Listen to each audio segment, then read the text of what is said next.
Então, bom dia, pessoal. Como o Leandro falou, né, eu vou dar início à apresentação da minha tese de doutorado,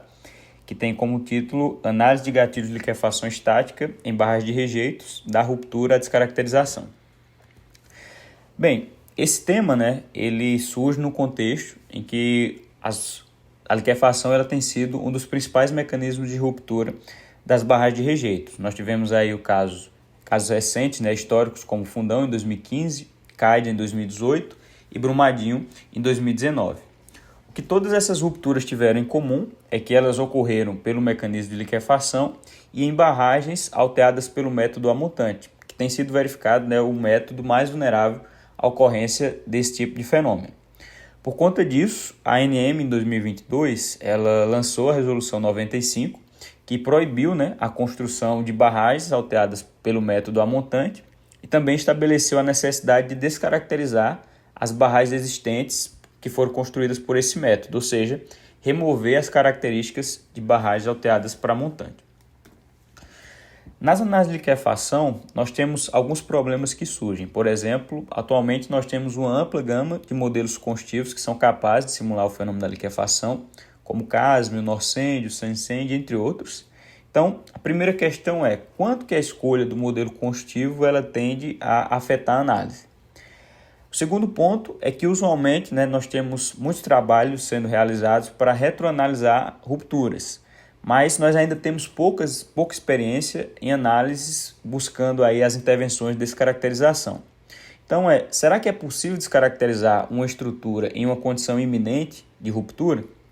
E, por fim, essas análises elas são comumente realizadas assumindo uma condição totalmente não drenada. Por conta disso, a terceira e última pergunta é qual que é o efeito do tempo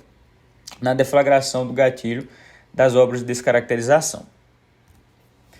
Buscando responder essas perguntas, nós traçamos os seguintes objetivos para a pesquisa. O primeiro deles, comparar os resultados obtidos com os modelos CASM e Norcend, que foram os modelos adotados e escolhidos, né, para comparação nessa pesquisa. Estender essa comparação para além das análises de retroanálise, né, buscando também fazer a comparação utilizando gatilhos hipotéticos. Compreender os mecanismos que pode se desenvolver a partir de diferentes intervenções aí visando a descaracterização da barragem. E, por fim, analisar o efeito do tempo no desenvolvimento do mecanismo de liquefação em obras de descaracterização. A liquefação, né, ela consiste em um fenômeno em que o material ele perde, né, o seu estado sólido e passa a se comportar como fluido. Para que ele venha ocorrer, o material ele precisa atender três condições. Primeiro, ser um material granular, estar numa condição saturada e, por fim, também estar no estado fofo, né, numa condição fofa. Essas três condições elas são comumente encontradas em reservatórios de barragens de rejeitos, por conta da forma com que os rejeitos são produzidos e também da forma como eles são dispostos nessas estruturas, né, de forma hidráulica. Para que a liquefação venha ocorrer, além do material obedecer essas três condições, a gente precisa da ocorrência de um gatilho, ou seja, um mecanismo que vai deflagrar o processo de ruptura. E esse gatilho ele pode ter origem dinâmica, como um sismo, por exemplo, ou uma origem estática, como um carregamento ou elevação do nível freático. Na pesquisa, nós iremos estar focando apenas em gatilhos estáticos. Dentre os modelos construtivos que nós temos disponíveis, né, para representar o fenômeno da liquefação, como eu falei anteriormente, nós adotamos o modelo Claisen Model, CASM, e o modelo Norcend para conduzir essa pesquisa. Esses dois modelos eles foram escolhidos porque eles foram recentemente utilizados para retroanalisar os casos de rupturas históricos que eu citei também no início da apresentação. Além disso, ambos os modelos eles são baseados na teoria de estado crítico e também na teoria da plasticidade, que formam um arcabouço, né, capaz de representar o fenômeno da liquefação. Iniciando aqui pelo modelo CASM, apresentando um pouco da formulação desse modelo, nós temos que ele é um modelo não recente, né, que foi originalmente desenvolvido aí pelo Yu, já em 1998, e ele tem uma formulação muito parecida com a do modelo Canclay. Por conta disso, a gente pode interpretar o CASM como sendo uma extensão do Canclay.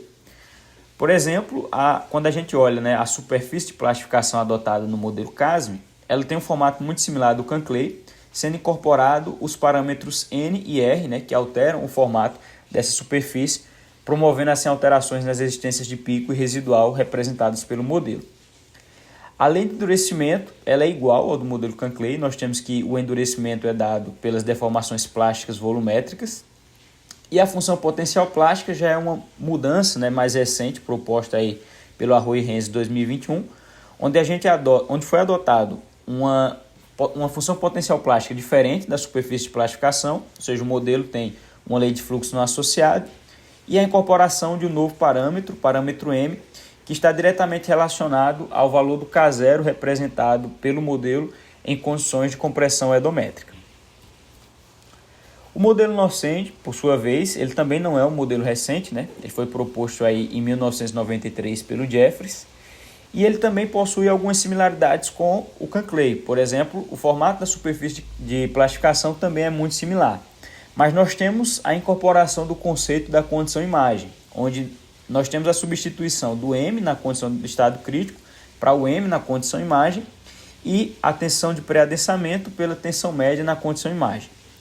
Além do endurecimento, ela já é completamente distinta, né, daquelas que eu apresentei anteriormente para o Canclay e para o CASM, onde nós temos algumas diferenças principais, que o endurecimento é dado pelas deformações cisalhantes plásticas,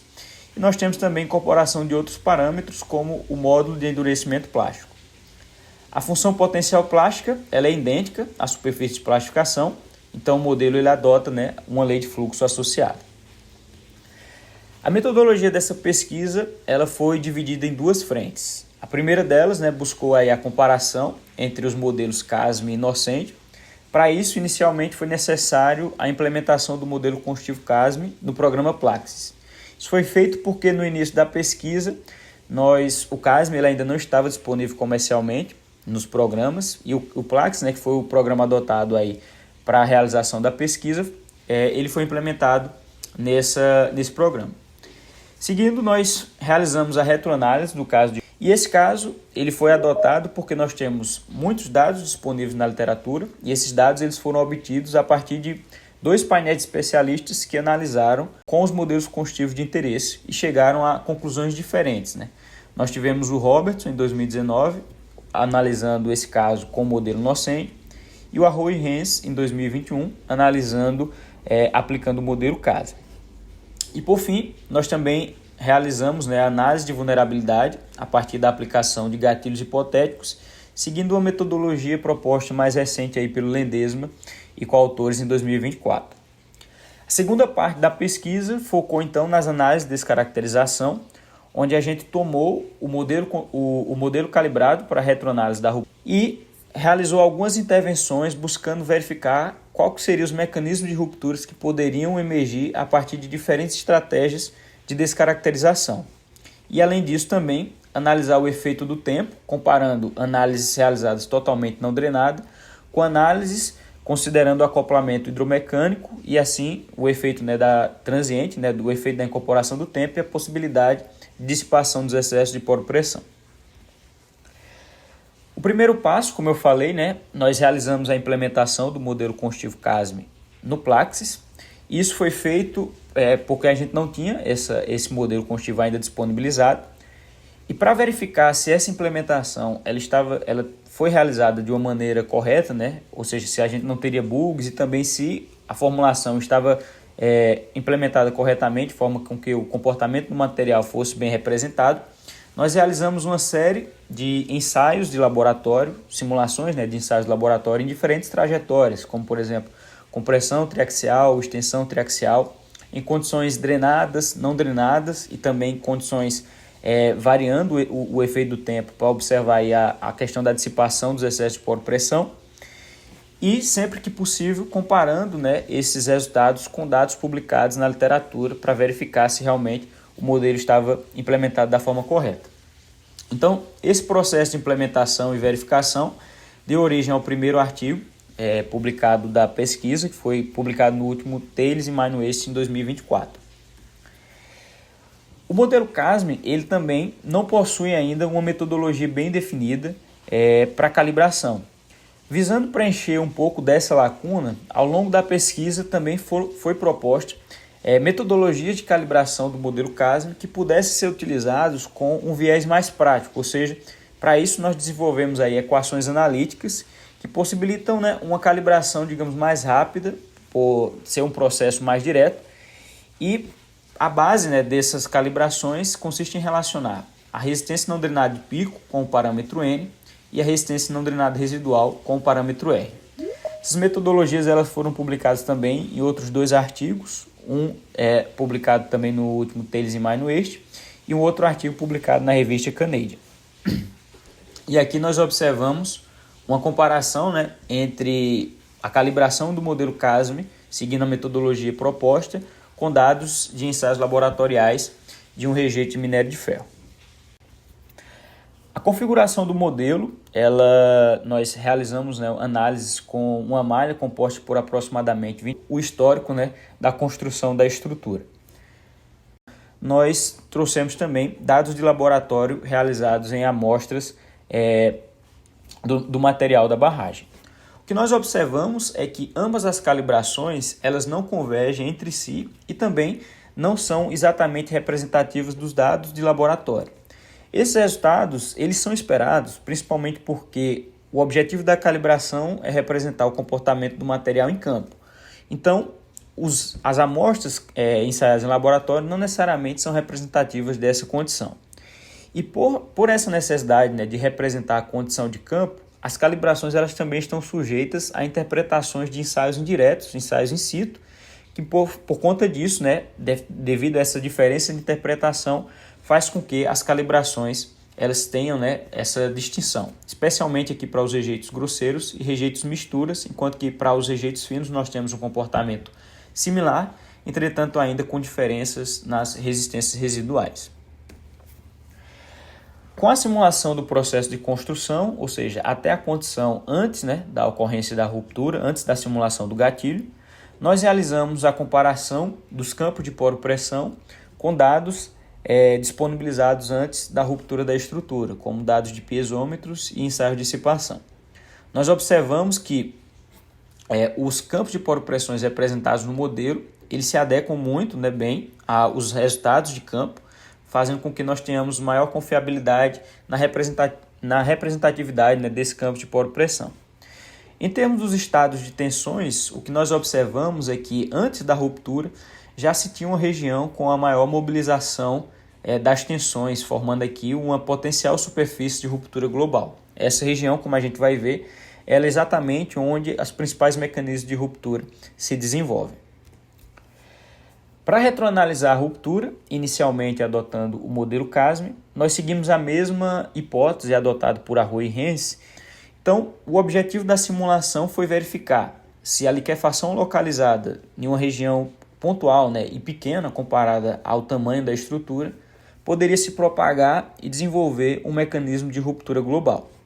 Para isso, nós realizamos a simulação em uma região com 1 metro de largura e 3 metros de altura, as mesmas dimensões adotadas por Arroyo e Hens, e nós aplicamos uma deformação horizontal até que ocorresse a liquefação local. Foi necessário a aplicação apenas de 0,3% de deformação para que a gente observasse uma liquefação localizada, e essa liquefação ela logo se propaga, formando, né, um mecanismo de ruptura global, ou seja, o modelo deixando de convergir e ocorrendo então o colapso. Nós observamos aqui o padrão de comportamento dos deslocamentos e quando observamos a malha deformada, nós verificamos algumas características similares àquelas que foram capturadas nas imagens do momento da ruptura, como por exemplo um recalque ocorrendo aqui na crista da barragem, soerguimento da barragem passando sobre o dique de partida aqui no pé da estrutura e na região central nós temos um movimento mais de corpo rígido. Realizando a simulação com o modelo Norcend, seguindo a mesma metodologia, nós observamos que foi necessário a aplicação de uma deformação horizontal um pouco mais elevada, de 3,3%, mas que ainda assim representa uma perturbação pequena, né? Porque se a gente converter essa deformação em um deslocamento horizontal, seria algo em torno de 3 centímetros. E aí também observamos que essa liquefação local ela se propaga formando um mecanismo de ruptura global de forma muito similar àquela que foi representada anteriormente com o modelo CASM. O que nós observamos é que essa diferença, né, de sensibilidade, digamos, uma necessidade de impor uma perturbação um pouco maior, ela pode estar principalmente atribuída às calibrações que foram utilizadas para ambos os modelos, onde aqui acompanhando, né, as trajetórias de tensões em diferentes pontos da cunha de ruptura, nós observamos que o modelo Norcend, representado aqui de vermelho, possui resistências residuais mais elevadas do que o modelo CASM, representado aqui em azul, no caso, por conta das calibrações adotadas. Mas, apesar dessas diferenças, né, de calibrações, ambos os modelos conseguiram reproduzir o mesmo mecanismo causado pelo mesmo gatilho. Para estender a comparação, né, para além do âmbito da retroanálise, e também pensando na aplicação de uma metodologia que pudesse ser utilizada para estruturas que não ocorreram, né, a ruptura, ou seja, estruturas existentes onde a gente precisasse analisar a sua condição. Então, nós utilizamos a metodologia de análise de vulnerabilidade, que consiste em aplicar gatilhos hipotéticos. E o termo hipotético, ele se refere a o gatilho ele ter ou não um apelo físico e também ele ter a possibilidade ou não de ocorrer. Ou seja, o gatilho vai ser empregado mesmo que a estrutura ela não necessariamente esteja submetida àquele gatilho. O primeiro gatilho, então, adotado foi o carregamento na crista da estrutura, que poderia ter um efeito físico similar à ocorrência de um alteamento. E aí, por conta disso, é que nós chamamos de gatilhos hipotéticos, porque muitas dessas estruturas não irão passar mais por processo de alteamento, mas mesmo assim nós iremos aplicar esse gatilho de forma a avaliar a vulnerabilidade dessa estrutura. Então, com o modelo CASM, nós aplicamos um carregamento máximo da ordem de 109 kPa,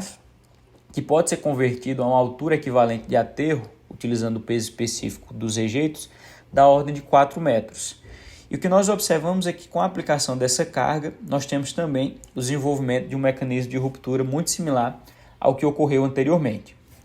Com o modelo Norcend, nós conseguimos aplicar uma carga um pouco mais elevada, 219 kPa, que seria equivalente a uma altura de aterro da ordem de 8 metros. Mas o mecanismo de ruptura também se desenvolve de uma forma muito similar. E a gente pode pensar em adotar, né, esses valores de carga crítica para estimar fatores de segurança baseados na carga, ou seja, comparar qual que seria a altura crítica da estrutura pela altura real. E aí nós chegaríamos a fatores de segurança da ordem de 1,05 com o modelo CASM e 1,1 com o modelo Norcend, mostrando que ambos os modelos, além de convergir nos mecanismos de ruptura, eles também convergem, né, em termos da sensibilidade que eles teriam para desencadear esse processo. Indo para um segundo gatilho hipotético, que seria o aumento da gravidade, que a gente pode pensar como um apelo físico à questão das incertezas que nós temos em relação ao peso específico dos materiais. E esse gatilho ele é interessante porque a gente aumenta as solicitações em pontos distintos da estrutura, ou seja, em todos os pontos da estrutura, na verdade, de forma simultânea, fazendo com que os mecanismos com maior probabilidade eles possam vir a ocorrer. Diferente do gatilho anterior, onde o mecanismo está submetido à região onde a gente aplica a carga na simulação. O que a gente observou é que no modelo CASM, um aumento da ordem de 7% promove a ocorrência da liquefação, o mecanismo ele se desenvolve e finalmente ocorre, né, uma ruptura global, também muito similar aos gatilhos anteriores. Com o modelo Norcend, foi necessária uma aplicação da ordem de 10% para que o gatilho também viesse a ocorrer e o modelo entrasse em colapso.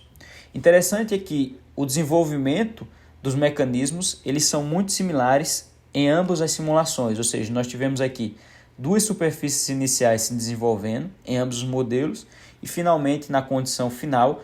a superfície de ruptura global ela se desenvolve de forma mais pronunciada que as superfícies anteriores. Nós podemos também utilizar essas simulações para estimar fatores de segurança baseados aí na gravidade, né, no aumento da gravidade, onde a gente compararia a gravidade crítica com a gravidade real e chegaremos a fatores de segurança aí da ordem de 1,07 e 1,1. Ou seja, esses fatores de segurança também convergiram com os resultados da simulação anterior, mostrando que ambos as simulações, utilizando gatilhos distintos, chegaram a valores bem razoáveis. Movendo então para a segunda parte da nossa pesquisa, em que foram realizadas as análises de descaracterização,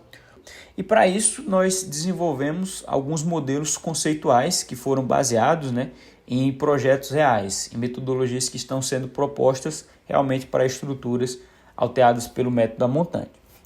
E as três estratégias que nós adotamos consistem basicamente em uma estratégia de reforço, em que nós realizamos a construção de uma nova estrutura ajusante, com um aterro de estabilização e um aterro de preenchimento, né, entre essa nova estrutura e os alteamentos anteriores. A segunda opção seria a escavação, ou seja, a remoção dos rejeitos e dos alteamentos a montante, de forma a ficar apenas o dique de partida. E a terceira opção seria uma opção combinada, né, uma alternativa híbrida entre o reforço até uma altura intermediária e a escavação dos alteamentos a montantes restantes que não ficaram, né, reforçadas por essa nova estrutura. Para realizar essas simulações, nós partimos do modelo CASM, né? Esse modelo ele foi utilizado porque nós tivemos a simulação do processo de construção com o modelo CASM e também porque ele se mostrou mais uma maior sensibilidade, uma menor sensibilidade, ou seja, gatilhos, menores perturbações promoveram a ruptura, utilizando a calibração com o CASM. E nós precisamos fazer algumas alterações, como por exemplo, estender o modelo ajusante para que a gente pudesse incorporar a construção das estruturas de reforço. Com essas alterações, a nova malha adotada ela é composta por 29 mil elementos triangulares de 15 nós, e nós adotamos também algumas hipóteses, como por exemplo, os aterros que seriam utilizados para o reforço da estrutura seriam realizados com materiais dispostos em condição seca, e nós teríamos um dreno na base desse aterro que impossibilitaria a subida do NA, né, para garantir a segurança dessa nova estrutura. A simulação do processo de reforço ela foi subdividida em outras duas estratégias, buscando variar aí o sequenciamento construtivo. Na estratégia número 1, nós simulamos o aterro de reforço inicialmente, seguido posteriormente do aterro de preenchimento. E na estratégia número 2, nós subimos de forma igual, né? Ou seja, ao mesmo tempo, o aterro de reforço e o aterro de preenchimento, ou seja, mudando aí esse sequenciamento construtivo para buscar avaliar se essa simultaneidade, né, entre o aterro de reforço e de preenchimento tenderia a alterar os resultados da análise. Em termos da estratégia de escavação, o que nós realizamos foi uma escavação de montante para jusante, aplicando aí uma escavação com uma declividade média da ordem de 3,5%. Que é uma estratégia comumente adotada em projetos visando principalmente a segurança hidráulica da estrutura. E por fim, na estratégia híbrida de reforço e escavação, nós adotamos umas simulações similares, né, à combinação dos cenários anteriores, ou seja, de reforço e escavação. Os resultados iniciais com a estratégia de reforço número 1, ou seja, com a construção do aterro de reforço inicial, seguido pelo aterro de preenchimento e simulando inicialmente uma condição não drenada, o que nós observamos é que a construção do aterro de reforço ela tende a mobilizar, né, o estádio de tensões aqui próximo ao pé da estrutura, isso devido ao impulso promovido na construção desse aterro sobre o pé, né, da barragem, mas todo o aterro foi construído até o 13º estágio, sem que o mecanismo de ruptura viesse a ser deflagrado. Mas no primeiro estágio em que nós construímos o aterro de preenchimento, nós observamos que o mecanismo é deflagrado, o modelo ele deixa de entrar em convergência e o mecanismo fica bastante evidente quando nós avaliamos aqui os deslocamentos verticais. Tomando pontos de monitoramento, né, para verificar as trajetórias de tensões, nós observamos que o fenômeno de liquefação fica claramente observado e que isso, né, é causado principalmente pela ausência de confinamento nessa região a partir do momento em que é mobilizado o mecanismo. Quando nós realizamos a análise acoplada, ou seja, incorporando, né, o efeito do tempo, adotando uma análise com acoplamento hidromecânico, e para isso nós adotamos um período de 1 mês para cada um dos estágios, que resultaria aí na ordem de um alteamento de 7 metros por mês, que é uma taxa acima das comumente previstas em obras de descaracterização reais. Nós observamos agora um comportamento totalmente distinto, né, onde o mecanismo não mais é mobilizado, ou seja, nós não temos mais a deflagração da ocorrência da liquefação quando adotamos a análise acoplada. Nós observamos que todo o processo de construção do aterro de preenchimento foi possível sem que a deflagração do mecanismo ela ocorresse. Quando nós comparamos as trajetórias, nós observamos um comportamento bem distinto, né, entre ambas as simulações,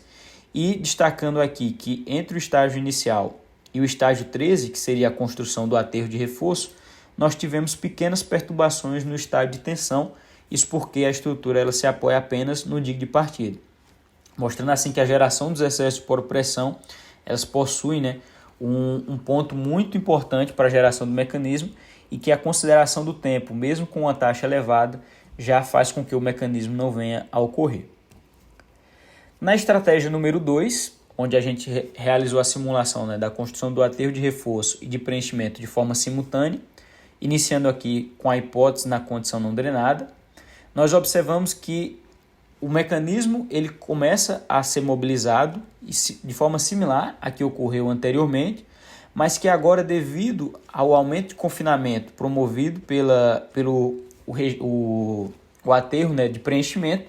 nós não temos mais a deflagração da ruptura, ou seja, a liquefação ela ocorre de forma local, mas o modelo ele ainda consegue atingir o equilíbrio. Nós observamos isso aqui, claro, né, pelos valores de deslocamento vertical. E quando nós acompanhamos as trajetórias de tensões, nós verificamos que a diferença principal é que o modelo ele consegue atingir um equilíbrio numa resistência residual superior àquela que foi observada anteriormente no modelo que entrou em colapso, mostrando então que o aumento do confinamento com a estratégia simultânea é responsável por garantir o equilíbrio da estrutura, se mostrando assim como uma alternativa mais favorável à segurança.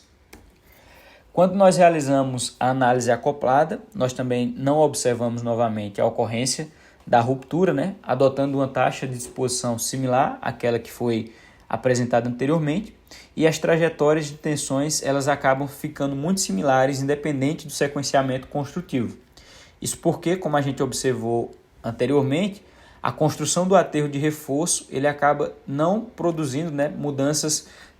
tão grandes na condição do estado de tensão da região aqui próximo ao pé, sendo o aterro, né, de preenchimento o responsável pelas maiores mudanças no estado de tensão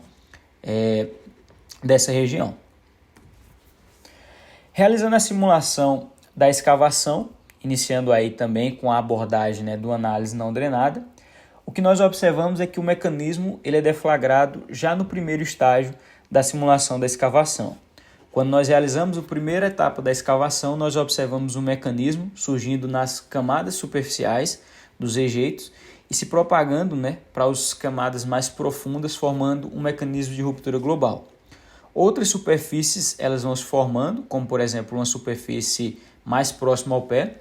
similar que ocorreu anteriormente, e uma terceira superfície forma aqui ao final da simulação, mostrando aqui deslocamentos mais pronunciados, ou seja, mostrando que a escavação, que a princípio poderia ser pensada apenas como uma intervenção de descarregamento, ela pode induzir sim um mecanismo de ruptura por liquefação. Quando adotamos a condição acoplada, né, adotando aí também 1 mês por cada estágio, que resultaria numa taxa de escavação da ordem de 5 metros por mês, nós observamos um comportamento já diferente. Na primeira etapa de escavação, nós ainda temos uma mobilização aqui dos materiais, mas não é suficiente para desencadear o processo de ruptura, de forma com que o modelo atinja o equilíbrio e a gente consegue prosseguir com as demais etapas de escavação,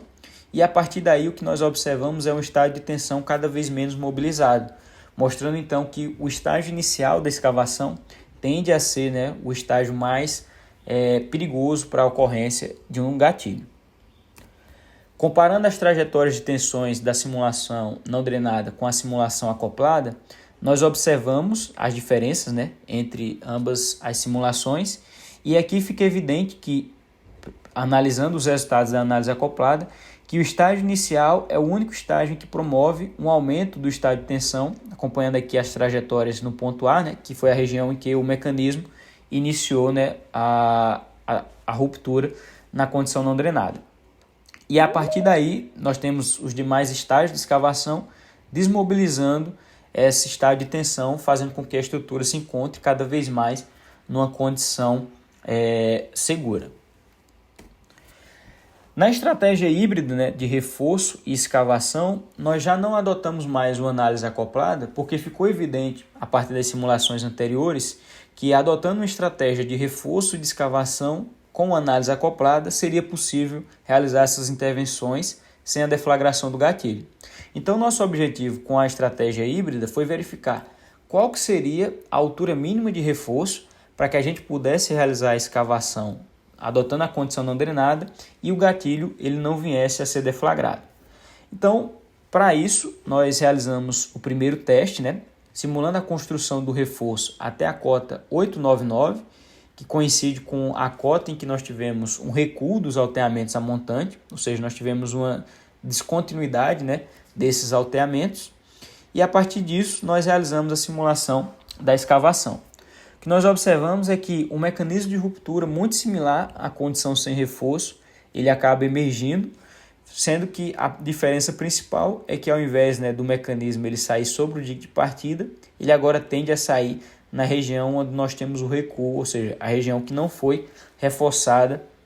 pela construção, né, da estrutura ajusante.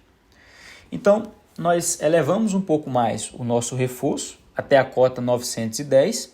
e o que nós observamos agora é que a mobilização ela ocorre, mas ela não encontra, né, uma condição suficiente para se propagar ao longo das demais camadas, principalmente aqui nessa região onde nós observamos um aumento, né, uma redução da mobilização de tensões nessa porção. E aí nós conseguimos realizar as demais etapas de escavação, ficando evidente que à medida que a escavação avança, o estado de tensão ela tende a ficar menos mobilizada.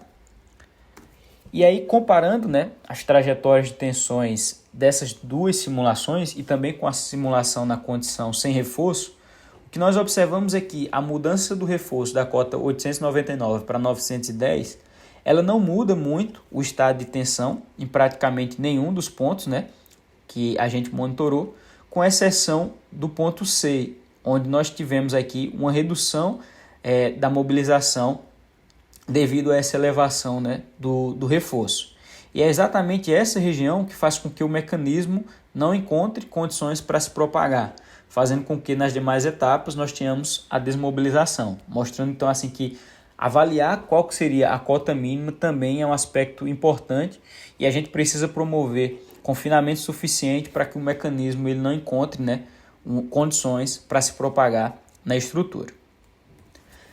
Então, a partir disso, né, nós chegamos aqui às conclusões principais do trabalho. As principais conclusões estabelecidas para análise comparativa, né, entre os dois modelos foram as seguintes. Ambos os modelos eles produziram mecanismos de ruptura similares, tanto nos cenários de retroanálise como nos gatilhos hipotéticos. Os gatilhos hipotéticos eles indicam, né, a criticidade da estrutura e podem ser aplicados para a estimativa de fator de segurança, que foram suficientes para mostrar que a estrutura realmente estava numa condição crítica, né? Uma estrutura bem vulnerável. E a concordância dos resultados, destacando aí que mesmo, né, com calibrações distintas realizadas por equipes diferentes e que resultaram realmente em comportamentos distintos à escala de laboratório, né, de comparação em compressão triaxial, nós ainda tivemos resultados muito similares, fazendo com que a principal conclusão estabelecida é que representar a perda de resistência devido à geração dos excessos de poropressão tende a ser o aspecto mais relevante na escolha do modelo construtivo adotado, ou seja, o modelo construtivo ser realmente capaz de representar o fenômeno de liquefação e a calibração ser suficiente para representar essa perda de resistência, fazendo com que a escolha do modelo e até mesmo alguns aspectos da calibração fiquem sendo aspectos secundários na análise. As principais conclusões estabelecidas para a análise da descaracterização são as seguintes. A partir das simulações, nós verificamos que a atividade de descaracterização ela é possível. Todas as estratégias elas mostraram-se viáveis quando a gente adota uma análise com acoplamento hidromecânico, mesmo adotando taxas de construção de aterro e escavação elevadas comparadas às que são comumente adotadas, principalmente porque nessas estruturas nós temos que essas atividades elas são operadas de forma remota. As análises não drenadas, elas podem representar cenários extremos, ou seja, em algumas circunstâncias sendo encaradas até como um cenário conservador, tendo em vista, né, o tempo em que essas obras elas tendem a ocorrer, mas elas ainda assim podem ser utilizadas como um indicativo para a escolha, né, para a avaliação de quais serão as intervenções mais favoráveis à estabilidade da estrutura. As estratégias de caracterização por aterro e preenchimento de forma simultânea e por reforço e escavação, nesse sentido, elas foram identificadas como as mais promissoras porque não ocorreram rupturas mesmo quando a gente adota o cenário, né, totalmente não drenado. A gente reconhece, né, que as conclusões estabelecidas elas são referentes à simulação e que para uma maior generalização, né, tanto das comparações dos modelos como também das conclusões estabelecidas a partir das intervenções, precisam pesquisas futuras serem realizadas considerando aí outros modelos construtivos e também cenários distintos, mudando geometrias, condições geológicas e taxas de execução, ou seja, aplicar metodologias similares para outras estruturas que vieram a romper, como por exemplo fundão e CAD. Nesse sentido, e aí buscando ampliar o entendimento, nós recomendamos como tópico, né, para trabalhos futuros os seguintes: investigar outros casos com diferentes condições geométricas e geológicas, bem como outros modelos construtivos para que a gente possa ampliar essa generalização. Estudar a influência de diferentes taxas de execução nas estratégias de descaracterização em relação à deflagração do gatilho, né, de liquefação. Desenvolver e utilizar aí modelos físicos que venham validar os mecanismos observados nas análises numéricas. E, por fim, coletar e analisar dados de monitoramento de projetos reais, né, ou seja, obras de descaracterização que estão em desenvolvimento para que a gente possa observar como que essas estruturas estão se comportando a partir das intervenções de descaracterização. Eu finalizo aqui, então, a apresentação. Agradeço a todos que compareceram para assistir, né, essa apresentação e principalmente aos membros da banca por terem disponibilizado tempo de revisão do trabalho e também de participação da banca. Muito obrigado a todos.